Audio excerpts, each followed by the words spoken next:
ঘটনাটো আমিও বেলেগ জেগাতে ধান ব্যস্ততাত আছিলোঁ, ডাঙৰি বান্ধি আছিলোঁ। তাৰ পাছত খবৰ আহি পালে আকাশলৈ চাওঁ ধোঁৱা। তেতিয়া আমি টোপান দৌৰি আহি এজন দুজনকৈ তেনেকৈ গোটপিট খাই জুইটো আৰু SDRF ফায়াৰ ব্ৰিগেডলৈ ফোন কৰি জুইটো নুমাবলৈ সক্ষম হ'লোঁ।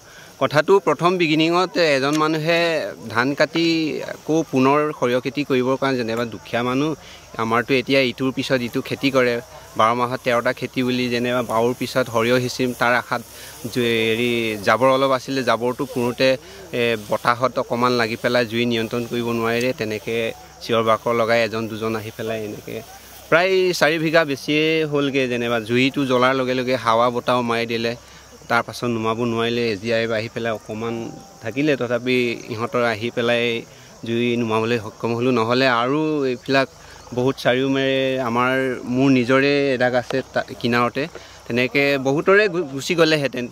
গতিকে ভগৱানৰ কৃপাত সহায় সহযোগিতা কৰি পেলাই এনেকৈয়ে ৰাখিলোঁ। তেনেকুৱা আৰু কেইঘৰ মানুহ ইয়াত 4 ঘৰ মানুহ গ'ল। ধান আছিলে এইয়া আপুনি দেখি চাই ধান আছিল, গোটেই ধান। কালি এইখিনিতে মানে অলপ চপা কৰি পেলাই হাল বাবলৈ আৰম্ভ কৰিছিলে, বাও জাবৰ যেনিবা বাও জাবৰটো জ্বলাওঁতে অকণমান লাগি পেলাই তেনেকৈ জুইটো হৈ গ'ল, বিস্তাৰিত হৈ গ'ল। এতিয়া পুলিচ আহিছে, SDRF আহি পেলাই SDRFও বহুত ইয়ালৈকে যেনিবা কৰিলে, ফায়াৰত কৰি নুমাই দিলে জুইটো।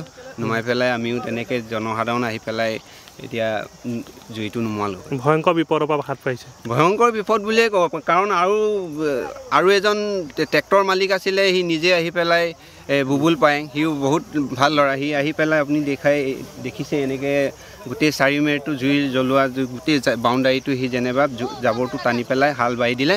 তাৰ পাছত আমি বেছি ৰক্ষা পালোঁ।